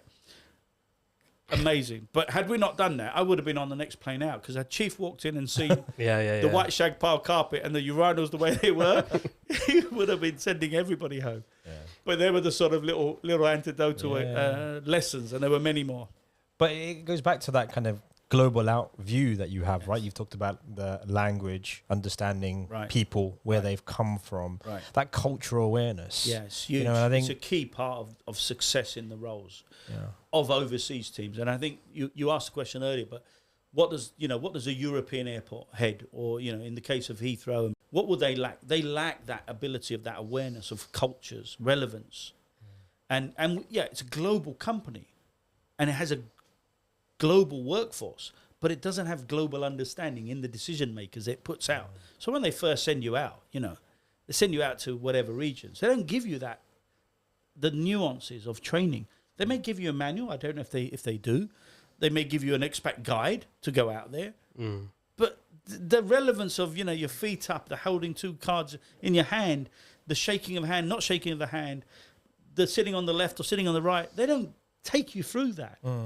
And you can blow some big deals. You can lose a flight to a country because of upsetting somebody by just those little gestures of incorrectness, right? Or you can disconnect an entire workforce because you've said the wrong thing in the wrong tone or the wrong word. Yeah, those are critical life lessons. Back to, a degree is not going to teach you that. You're going to have to go life on the ground experience, and get scarred with it, right? But it goes back to, I think, why I think travel is so great, right? Because that's what provides you those experiences, right? Absolutely. Whether it's through work, whether it's through pleasure, you expose yourself to things that you wouldn't sitting here in Barnes, you know, or sitting in London. As much as you know, as a city, it might be multicultural and diverse. You're not gonna feel it, see it, breathe it unless you're, like you say, in the tuk-tuks in Bangkok, or you know, on the streets of Delhi. Watch people travel, go out, right? If the one thing you do in your entire career in aviation is use that staff travel to its maximum, get out there, get on every flight, go to places that sound weird, get out there, and then just sit at the airport and watch the people. If you're going to do anything else for 48 hours, 24 hours, watch the people at the airport. You'll see the entire country's ecosystem happen at an airport. So just watch them. Yeah. And that lesson alone, whether today you can record it, make notes, that's massive. That's a greater advantage in the job that you might be applying for a year later or 9 months later, about people in Tbilisi or people in Yerevan or people in Jakarta, because you had that over the other 20, 70, 200 candidates who didn't do any of that. Yeah. If the one thing you're going to do is do that, go ahead. It's going to make... And if you told me that in an interview, that I did that, I'm going to want to speak to you for another hour. So tell me, why? What did you see? What did you see? Yeah. What didn't work then for you compared to what was different? Yeah, you've almost blown them off because they've got their traditional questions ready, but actually there's an insight there. That's absolutely, you know? You've taken control. And so it's funny because the guy I was replacing, Zika Jamal, great friend of mine, he was doing the interview and he'd been in that job for like 9 years. I think he was the longest serving SDM at the time. And he was wanting to replace himself. And he's having the interview and he said, he looked at my CV, he says, you used the word Superman almost, human, not human being. And that's what he said to me. He said, looking at what you've done and how you described it. And he said, can you take your shirt off? And can you take your shirt off? I said, sorry? He said, I want to see the Superman cape underneath your shirt. He goes, you must be Superman for what you've done. And then he said, okay, so I'll give you the job. And as he's speaking, he put his hands to the back of his head and he put his 2 feet up on the table. Kid you not. And I'm like, this is a waterside. And he put his feet up on the table like this. And he said, so I've given you the job. What happens next? And in my head, I went, you know what? I've got nothing to lose. I've done all I want to do in this company already. What the hell? I either get it or I don't. I'm already in a great job. Love my flight up job. So I put my hands on my head and I put my 2 feet up on the table. And I went, I'll take your job, Zika, next. I'll have the SVP of ground services or head of overseas airport. And he chopped his feet down, fell over laughing, literally. He said, great, okay, end of interview. 2 days later, he came to my home. Now remember, we're a formal process interview, right? He came to my home and he said, listen, I want to meet your father. Because I talked about my dad and his journey. He said, I want to meet your father. before I give you this job, and I am going to give you this job, I want to meet the father of the guy that has impressed me so much that I'm going to give my job over to, because he'd really coveted it as his sort of position. And it's important. It means a lot to us. And he spent time with me at home, and we became great friends, and I took over. So I just wanted to share, because there are those, you'll have those sorts of incidents, and you've got to believe in yourself, right? Yeah, you got to sit there and go, is he testament? No, listen, do you believe in what you say? Yeah, I will take his job. I would have, if I'd stayed in British Airways and I was offered it some years later, I would have taken it. So why would I not say it? Because it's on my plan. I'm not going to give him the political answer. Yeah. Doesn't work in the long run, because you're not truthful. To sort of finish up the segment, then the latter part of your career, where you are today, and then just before that, there's a fascinating segment where you went to AirAsia in Malaysia. Talk us through that. I love Malaysia, by the way. Look, great company. AirAsia, in terms of vision, what Tony Fernandez and Dato Kamaruddin created 21 years ago now, as it is, was phenomenal. What they did, they saw a gap and they created it. The stories of how Tony says he really created a little bit hyped up. He loves his social media following, and that makes him look great, and that's fine. But you need characters like that. British Airways had Willie Walsh, bigger than life character, needed that amazing person. Tony Fernandez in AirAsia, Richard Branson in Virgin. You need those sort of people. Akbar Al-Bakr in Qatar Airways. These people make those businesses. What Tony did was get a bunch of people, and he's another one that subscribes to sort of this no graduate. Doesn't matter who you are, what age, what race, what sex you come from. Doesn't matter. Have you got the passion? Have you got this fire in your belly? And if you believe in yourself, go ahead. That's the culture of the company. And it doesn't matter if you fail. He absolutely epitome of that. And he said, look, I'm an accountant who runs an airline and a football club and a racing car company. And none of them, in fact, made money. Yeah. But you know what? I had a great time doing it. And that's important to me, right? That feels the same. Now, within that, as an individual human being, I think he's got some stuff to work on, because he wouldn't survive in Europe in the legislation of some of the work policies and labour laws. But that's Asia. No. I don't have a problem with that. But there is a line that you can and can't cross, in my view, when it comes to how you manage people and behaviour. Tony is a bit odd in that sense. But his business vision, his appetite to encourage creativity, innovation, in AirAsia was amazing. It was so awesome to be part of that. Just to work, I'd spent 20 plus years in a suit environment until that point. And my interview for the job was, I'd gone to the head office and they said, right, have you got your passport? I went, yeah, I've just come into the country. Of course I got my passport. What do you want it? You're going on a plane with Tony to Thailand. I'd gone to Malaysia for this interview in an hour's time. Okay, so I got on a plane. I'm sitting in the opposite row on the A320. He's sitting opposite me on the other aisle side. And in front of him is his wife. Just got married. And the service starts. And I thought I was hungry, so I ordered a Kit Kat. And he starts looking at me, goes, and he's not speaking. Right? He's making gestures to me. Come here. Telling me to come and join his seat. So I get over. It's a bit odd, right? I hadn't even said hello.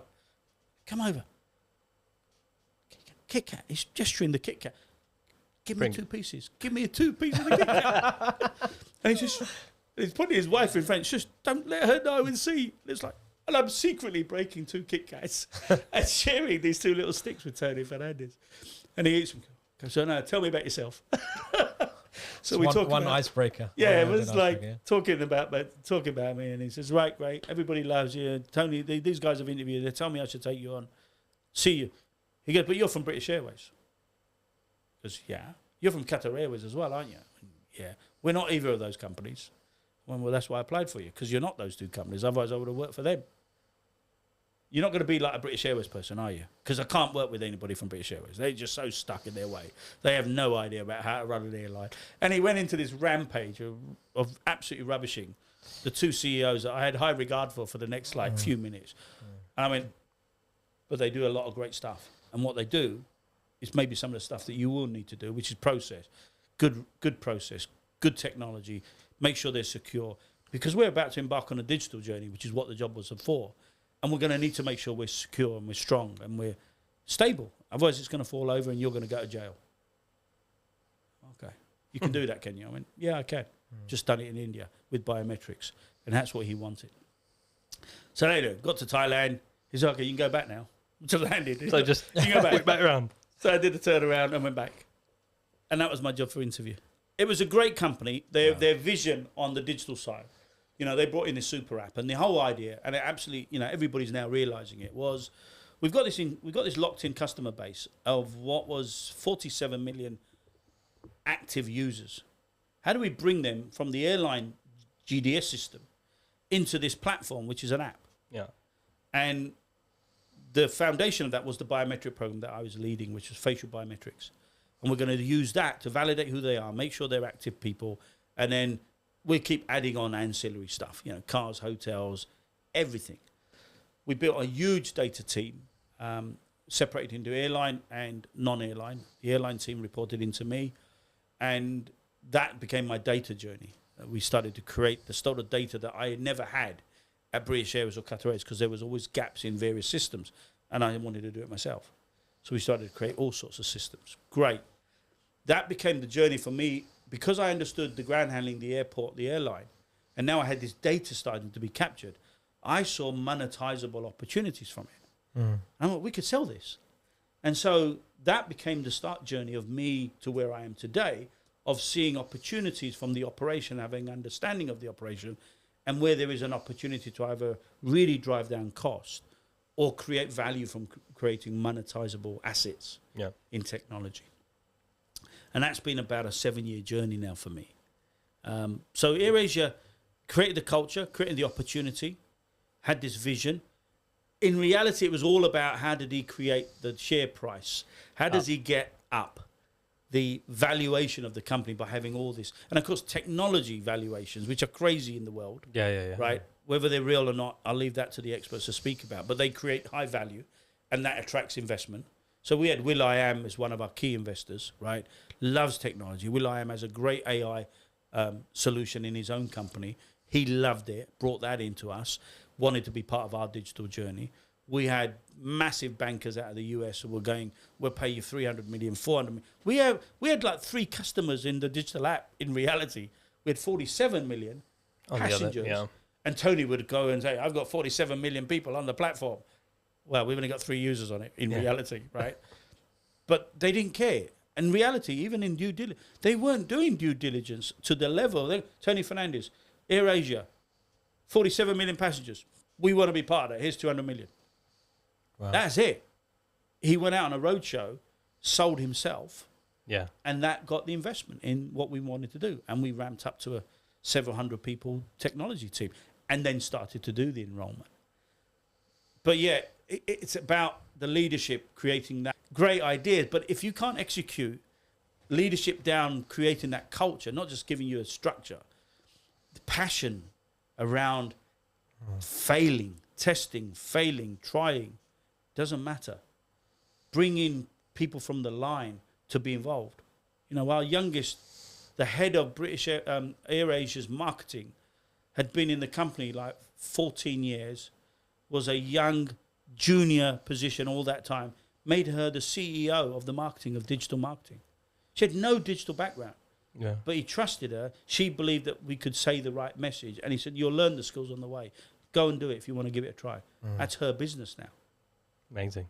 So he took opportunities on people who didn't come with any technical background, but they had the passion and the faith and the trust in the company. And that's quite inspiring, right? For, like you say, there are different educational pathways now. Right. There's a big push now around that kind of hands-on learning, apprenticeship type style.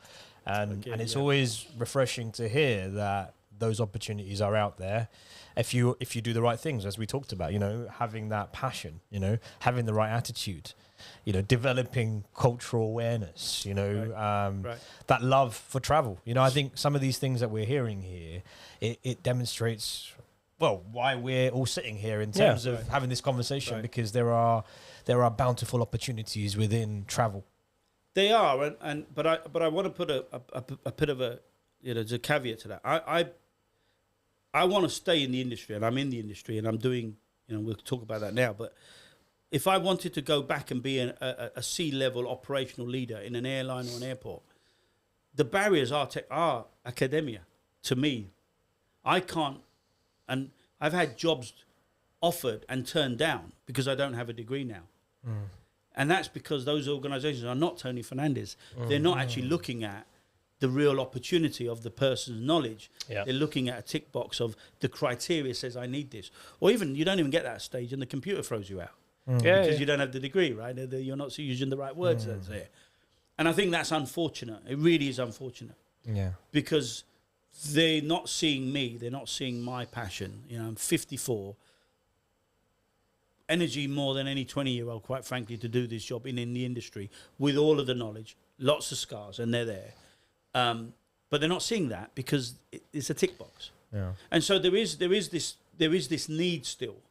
Unfortunately, if the big players and the big corporations stay with this rigidness, we talk about agility right now and nimbleness. That's only if you're in. But how do you get in? Yeah. And so you've got to get this balance right. And I think you have to if you want to be in the corporate world with the big player brand names, then you're going to have to also have some of the academia to support your experience. I'm finding that for sure. But also, if you're going to go for the startups who really need the energy, they don't need anything else. They want you to believe in this. Then there is that route as well. Yeah. And somewhere in between, there's a halfway house. Yeah. Right. Where I've gone now is supporting technology industry companies in the aviation industry with my experience and saying, guys, this is not going to work because of X, Y, Z. Yeah. But if we do this, this is going to fly out the window. And we should be looking at making these developments. Or these are the gaps in the industry. Right now, for example, an operational command system that is cost-focused, driven on cost numbers, to make wide decisions by taking in data from social media to pilot rosters to aircraft performance to many other factors, and then giving you a number and saying, if you make this decision, you're going to blow X hundred thousands, or you're going to save the company X hundred thousands. Those systems don't exist. We're building those at Inc. Plus, at Inc. Innovation, and where I support and guide that team to create those types of solutions, or implementing just processes that airports and airlines think they want to do. So many are on the biometric journey right now, right? And I remember speaking to Sahel a few years ago and asking a question, doing its trials in New York, and great, and I'm really happy. But so how do you do the boarding at the aircraft? How do you actually physically get on board the aircraft with biometrics? Because your cabin crew is still asked to see the boarding card. Well, where's the boarding card if it's meant to be my face? And he didn't have an answer. He said, well, actually, I'm not sure. Let me go back and check. Never got an answer because there is no answer. The answer, we don't have it. Either you change the policy, which is a security-driven policy. Yeah. You drop the policy, in which case you don't need the biometrics, or you have to find a solution. And there is no technology solution today. With the latency, that speed, the connectivity on a remote bay, raining down, thunder coming onto the steps, would you to get a biometric reading of somebody coming up the steps and going, oh, hold on, and somebody like my father who walks super fast and doesn't care who's in the way, walk past you, and he gets ahead of you, but the tablet on the cabin crew says Mr. Sahel Ali, but it's actually Mr. Anwar Malik walking up the steps. How embarrassing would that be? Okay. That's not seamless. Reality is that's the technology at the moment. So I help people look at that from that sense and go, well, what are you going to do about this? The practicalities, not the technology, just the technology. Technology is easy. The application, the implementation, the execution of that is a bit more challenging. And how receptive do you find the kind of tech infiltrators into travel now to hearing this? Because, you know, I'm sitting there, like you said, I've gone out and got the funding. Everyone thinks it's a great idea. Right. I'm loaded, ready to go with my developers, and along comes Javed Malik to shatter my dreams. Yeah. With practical sense.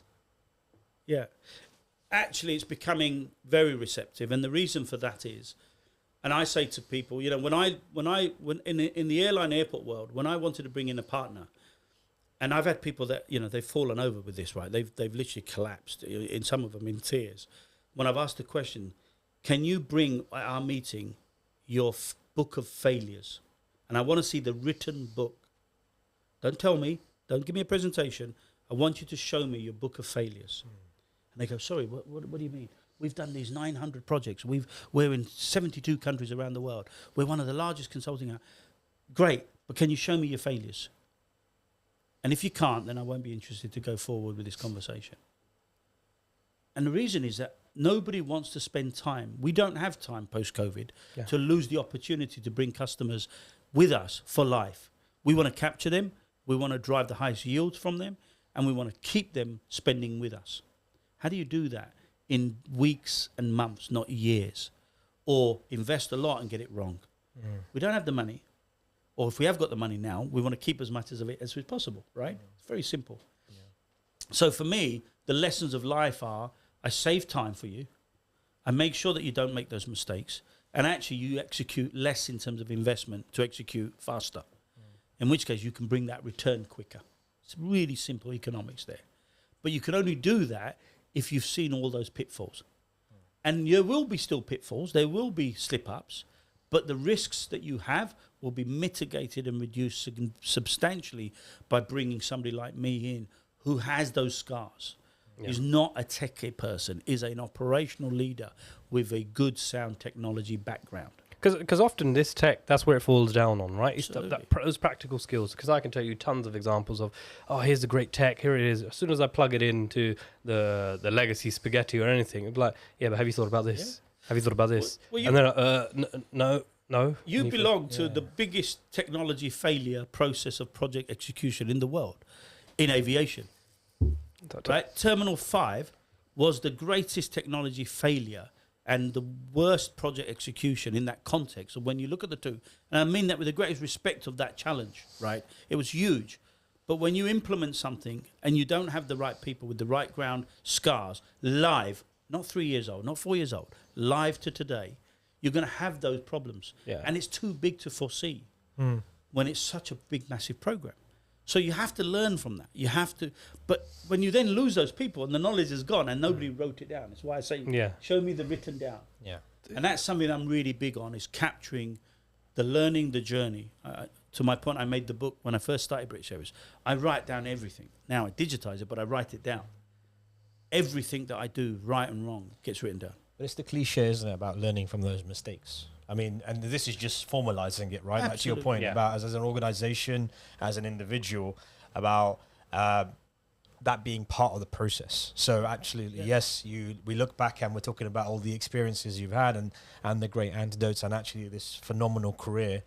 But actually, like you say, you talk about them as scars. We talk about them as learning opportunities from the mistakes that have happened, and that's only going to help you as you move forward. But it's back to the ego as well, right? I could be going, I'm not telling you. I don't want to share those because I'm a consultant. I can make money from it. I don't. Firstly, I love the industry. The industry brought me up as a child. It's very important to me. It brought my family up as it has done for you, and so we owe the industry more than just being able to be making money from it as a salary. We owe it loyalty. And that loyalty can't come if you're going to be secretive and close to it by having those scars and not letting share them to prevent you from having them. I don't want you to go through that learning. You'll have your own learning, 100%. That's when you're going to help me because I'm going to get the learning from you. Right? And I have no ego about that. Show me what you've learned. But if you're not open to that, and that's important for your listeners, you can't keep your learning, your scars, your program review to yourself. And nothing in there is a trade secret to your company. Unfortunately, we're too secretive, close to think that's embarrassing. Which is why the safety database has never taken off in IATA. Because nobody wants to report that we fail. Well, the reality is we fail. It's an industry that fails. We get better by making those mistakes captured in improved processes. So why should we not tell people about it? Because somebody will think bad of us. So your ego's in the way. Right? That's all it is. And so for me, you want me to, I told you, we hit aircraft. There's a ground handler. You tell me a ground handler tells you that they damaged aircraft. I wrote to the airlines telling them of the situation and why that's happening. Because of trust. Yeah, it's important. Right? It's important. That's and trust every is a one currency. of them came back and said, completely unacceptable, because otherwise we'd have people stealing from the bags. We'd have people damaging other stuff. Because of my openness of being absolutely transparent and confidence in I will fix it in this way. Let me show you what I'm going to do about it. I'm not just telling you, right? So but that comes from the point for me was always about I have no ego about it. Don't have egos about your job. Don't have egos about your learning and share it. That's a big takeaway, I think, from this conversation. I guess if we segue now looking forward, I think you started talking about the things you're doing. I think I'd like to understand, Javed, without, again, filling the ego, but actually I think it's acknowledging the path that you've taken. And it's been an incredible listen, and an incredible conversation. What do the next 5-10 years look like for Javed Malik? What is, because there definitely feels like a plan along the way, as much as, you've been open to the opportunities, you've made those opportunities come about. You have mentioned having a plan, or, wanting to have that conversation about your boss's job or what have you. So there's always something in your mind about what comes next. And I guess that will probably bring us on to the next bit, which is about where the industry is headed as well. But I'd like to hear where you think you're headed or where you want to go. Well, yeah, probably for the first time in my life, I actually don't have a firm plan, interestingly enough, because I'm presented a whole range of opportunities that I never thought I would have. So when you have a plan and a channel and a track you're running on, there is that track and there's walls either side of it. You can see the other side. The walls have come down. I've left the corporate world. The walls have come down, and suddenly I've got a landscape of an entire world of ecosystem to look at, from technology, from investment opportunities, from corporate jobs, from, I had a job offered in New Zealand, but I look at that and go, my lifestyle, I'm not going to be more than 5, 6, 7 hours away from my grandson and my daughters and my family. Sorry, great job, massive job, but I'm not going to do it.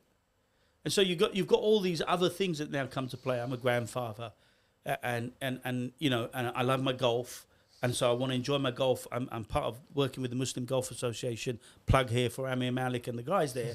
But it's important because we're trying to create a diverse culture, practicing our religion, playing golf around the world, getting women, diverse culture people, minorities into that space. That's important to me. And so putting time into those sorts of things. That then says, well, what do you do? In that space, I need to look at my time. How much can I afford to work? How much can I afford to those things that are important to me? So I don't know, right? It doesn't mean that, if tomorrow an airline, particularly in the Middle East, is important to me because it brings me to my grandson, it brings me to my daughters. If they were to talk to me and say, can you come and join us? Especially a startup or a low-cost carrier, I would be really excited about, because I think I've got a lot to bring from the AirAsia experience, but at the same time in a quality market like the Middle East, which is very demanding. I think I'd really look at that. At the same time, I'm working with Inc. Innovation, started a new division with them called Inc. Plus. I'm a managing partner for them, where we look at advisory services, and I look at helping airports and airlines across the world, doing work in South America, in Africa, in Asia right now, here in the UK, and just, sharing those scars and helping airlines and airports prevent from making those mistakes and accelerating quickly. So Inc. Plus is the name of the brand, of the company. Myself, and just 2 or 3 really small, like-minded experts that I brought in to help me in different spaces. So we've got a logistics expert, we've got a revenue management expert, and myself on a wider operational sense, ground handling, airport science, come in and see what we can do for you, really. So a really good segue is that you sort of mentioning the sort of Middle East. It is a booming region. Obviously, you've seen a number of announcements from new carriers coming into the space, innovative carriers with this vision of being, digital first.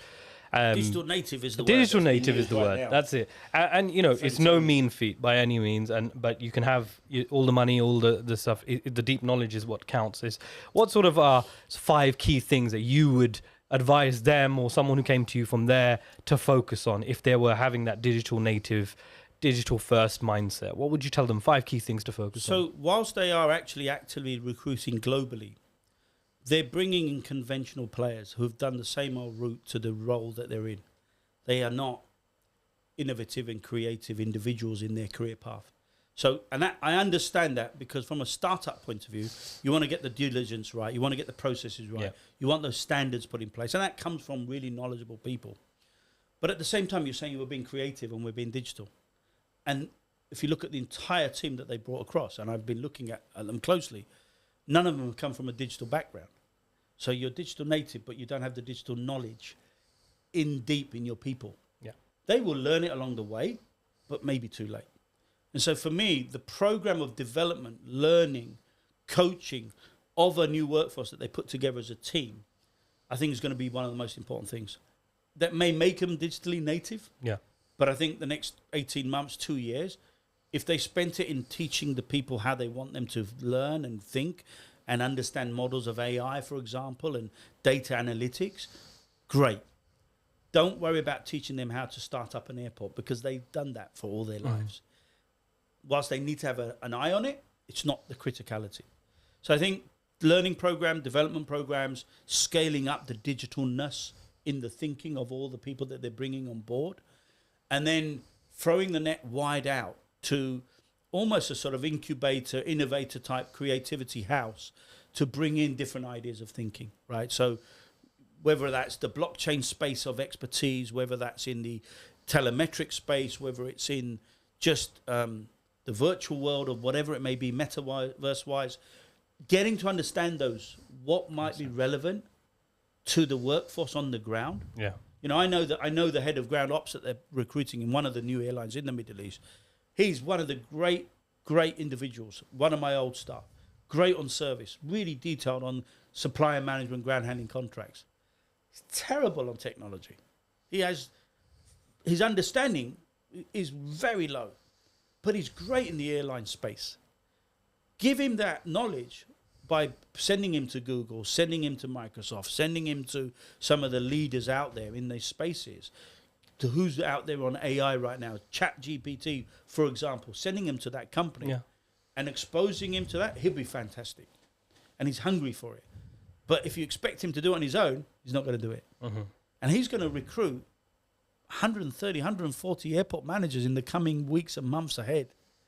What is he going to teach them if he can't be infused and motivated to that? Yeah. So my offering would be that sort of knowledge and understanding his day job so he feels appreciated and valued, but how I'm going to help him become this digital native expert, leading head of ground ops. And similarly, all of the divisional heads would be like that. And I think that's their challenge. But it's a great opportunity. They have time. The platform itself of technology allows you to learn. Yeah. There are great forums like this. Utilize those spaces, right? Would be the first biggest thing I think that they should be doing. The other is look at your talent locally. Don't just look at out there and bring everybody out from around the world and bring in a whole bunch of expats when there is so much talent on the ground in the Middle East right now. Just as the same in India with what Air India is doing and Akasa is doing right now, or Indigo. Continue to bring your local talent through. Now, the region of the Middle East in Saudi Arabia particularly doesn't have the depth and years of experience in volume of people, but it has some great young talent that's come out of global educated universities as well as local universities. Give them a fast-track program and use them to accelerate their passion because they're so hungry. They're so happy to see this 2030 vision. They want to be part of it. So you've got the motivation. Yeah. Now you just need to give them the tools and unlock that knowledge and then let them lead with other locals. Just take a seat back. Don't play a leading role. Yeah. Play a facilitating role. For me, that would be the approach to take. Show that you're facilitating, but let them lead. And that's respecting the culture on the ground there particularly. They, for me, I would say are the two biggest right now things that need to happen. The rest of it is business as usual when it comes to compliance, AOC certification, bringing aircraft into service. Done that, understand it, don't have to worry about it. But a lot of them are already starting differently, right? The fact that they're saying digital native, signing football deals before you even have a single aircraft and a single passenger. Great marketing move, using the deployment of 50 million viewership of a football club to promote a brand that doesn't really even exist today. Everybody's going to be talking about it. That's fantastic. Yeah. That is in itself innovative and creative. Hats off to them for that. So they are on the right track, right? And unveiling wacky, great, beautiful color schemes to really create that view of looking up and looking at that livery is hitting big targets on the social platforms. So they've got it right. On the marketing side, I think masters at it. It's now how they operationalize and execute whilst maintaining a digitalness. And also teaching the handlers, because they're going to be out there around the world, and you know better than anybody right now, current, the competency globally is not of the same matchingness of digital that they're talking about. So how will they invest in bringing them up to that speed? How will they, Indonesia, you can only buy tickets with an agent in your local village in Indonesia. They are the most digitally connected country, but yet in aviation, we still have to go to a travel agent to buy a ticket. They're not going to listen to you being buy on our app, Yeah. because there is no buy on our app there. There is no platform to do it at an agent because the government doesn't allow it. And so you're going to hit markets like that where your digital native falls flat. How do you get there? So there's a few execution things that they have to be thinking about, back to knowing the relevance of those cultures. Yeah. Right. And you understand them better than anybody right now because of Far East, Asia, Africa, Middle East. There's so many complexities. Africa alone, amazingly complex. So I think they need that knowledge. They need global knowledge coming to their teams in that sense. But those people must come with a digital hunger themselves. Not say, okay, train me in a classroom, I'll see what. No. Do you have it in you to want to take that digitalness on? And the other key question before we wrap up is, you've been exposed to a number of opportunities, number of innovative companies, technology, startups, everything like that. Are there a couple of key ones that sort of stand out for you that you want to put your neck on the line to think that could do really wonderful things? Grey Matter in India, Bangalore. One of the great, both in terms of mindset, humbleness, capability technically, with a vision to connect the data ecosystem of aviation. For me, it's probably one of the best ones, straight off my head.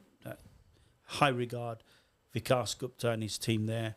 They're really smart, small, no pride, no ego, just do the job. Great organisation.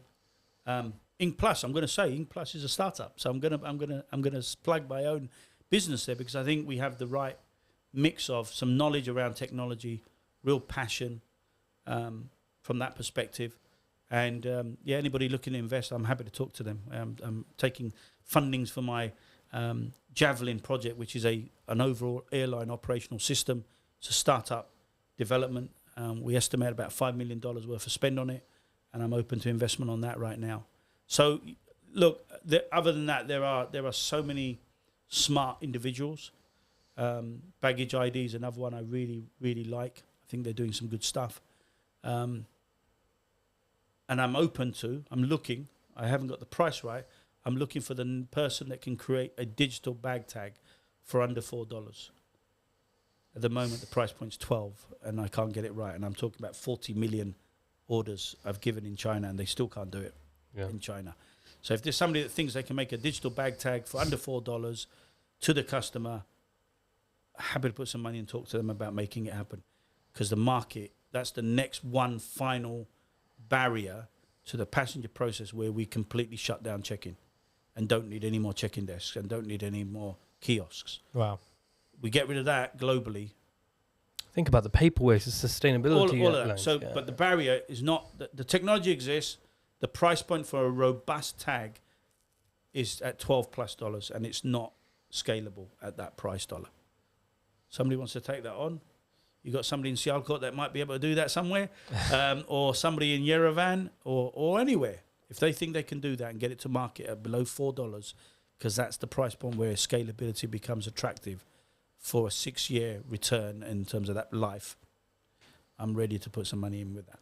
Just finishing up, what a great way to end the sort of podcast. One traditional way we do it is a quick fire round where I ask a series of rapid questions and get a rapid response. They'll be short and punchy, and then they'll start going a bit more detailed. So whenever you're ready, give me the shout, and then we'll begin. Let's go. Okay. Travel. What are your opinions? Enjoyable, exciting, big on the waistline, and can't do enough of it. Family. Loyalty, do what makes them happy, see them smile, and take care of their health. City break or beach break? Beach break. Keep me away from cities. Are you a last-minute runner or an early lounger? Last-minute runner. Favorite aircraft type? 787 A350. 787 probably, I'd say. Favorite airline? British Airways. As an airline, is a company name, but as a travel experience, Qatar Airways. Nobody better. Aisle or window? Window. if I'm traveling with my wife. If I'm not traveling with my wife, aisle. Because she gets up and goes to the bathroom too many times. Chicken or beef? Beef with soya sauce and rice. One Malaysian essential, one essential travel item that you can't go without. My headset. Anyone's in particular? Sony's now X1000 RMs. One bit of travel advice you would give anyone? Follow the rules, please. Whatever they are, and don't upset the cabin crew, because it's not worth it for the journey. Willie Walsh. Fantastic leader, super mentor. More Willie Walsh is needed in airlines, in my opinion. I highly regard him, highly respect him. Tony Fernandez. Crazy, narcissistic, social crazy man who has great ideas and lets people do their job. Al Backer. One of the greatest visionaries. If you want to learn quality, you want to run an organization with discipline to the highest standard that nobody else will ever achieve, and you want to do the best, be the best, go and work for Chief. Akbar al-Bakr is a person that knows how to create a country, not an airline. Technology. Be careful with it. Be relevant, understand it, and apply only what you need. Don't get sold by the hype. And most solutions globally by every major provider that's off the shelf, you'll end up using 30-40% of it. The rest of the 60% is rubbish because it's not fit for purpose, it's not relevant. So make sure you get it right. Operations.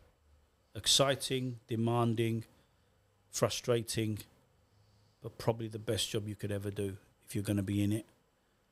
It needs to be passenger-centric or customer-centric if you're going to run operations, and operations must be repeatable and documented. Otherwise, they're not worth it. A common myth about travel. It's cheap. It was. Because it's not anymore. Yeah. It is so expensive. And having spent 42 years of my life being an employee under an employer, under a British Airways staff member, I had never bought a ticket in my life until I left aviation. I didn't know how to buy a ticket, and I'm very tech savvy. I did not know how to buy a ticket until I left the airline. And my secretary, when she booked my first flight home from India, when she told me that it was going to cost £5,000, and these were 2 business class tickets, I like, for what? What am I paying for? Who pays this? Was my response. And she said, boss, the people that pay our salary. And there was a nice little slap to remind me, absolutely never forget that, right? But it's expensive. It really is. Yeah. Javed Malik's greatest achievement. My 2 daughters, one getting married, the other one achieving her masters. My wife being really healthy and well again after a long time of illness, helping her through that.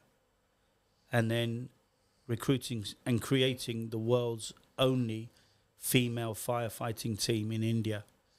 Out of hundreds of village girls, I was able to recruit, train, appoint, and operationalize 16 firefighting women, girls, and having their family not just go on a plane, but actually come to an airport and go on a plane and spend time with their daughters in a village in Kolkata from Bangalore is my single career most important achievement, because that's an entire generation and a lifelong legacy that's now left behind.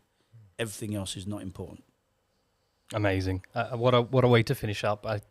Javed, I can't thank you enough for coming on. I mean, the conversation that we've had today has been amazing, and the deep dive and the personal stories are fascinating. I'm sure all our listeners will be flooding the comments or messaging you and ourselves with these great stories. So thank you from the bottom of my heart. And this platform is exactly what we discussed and what we're building. And you blessing us with your presence is just amazing, and sharing that knowledge. Any final words of health? Yeah, no, I think it's just to echo, and I'm just really privileged that we're able to share the conversation we'd probably have on a regular out to the world, and hopefully they get to share, as you said, about it's all about collaborating. It's about opening up, and I hope we're able to do that with this. I really believe that many people will be inspired from this conversation, and we hope we can do more of it. Yeah, look, thank you for inviting me. Look, anytime. It's important that I can share and I can learn from the comments that will come, and I had the opportunity to take from people. But I really, it's been a privilege and an honour. I am writing a book. There is a book coming out that will come out next year. I'll talk about it later, but the name has not yet been signed off. But I'm writing a book that's come from something like this, where a publisher approached me, having spent the time listening to me, and said, look, I'm going to help you do this. So yeah, get the book, link in on LinkedIn, get on the platform, you guys, follow you, and happy to talk and help in any way that I can, really, to you and your listeners as well out there. And may it keep growing, inshallah, for you. We need to talk more positive about the industry, but we also need to be honest when things are not right, and we shouldn't be scared to say the stuff because we're worried about a career. If you're good at what you're good at, the best leaders will always still want you, but they want you because you're good at what you say and what you do and how you deliver, not because you say the wrong things. So podcasts for me are all about being honest and keeping it real as well. And I'm glad that you haven't scripted that and scriptured it and set a standard in the way that things should be said. So I think that's very important that you keep that alive, in my view anyway. There you go. You heard it. You heard it from the man himself. Thank you so much for viewing. Please hit the subscribe button. Comment below. Your interaction is what we need. So the comments are there. We will add all the information to connect to Javed, to Sahel, our socials, and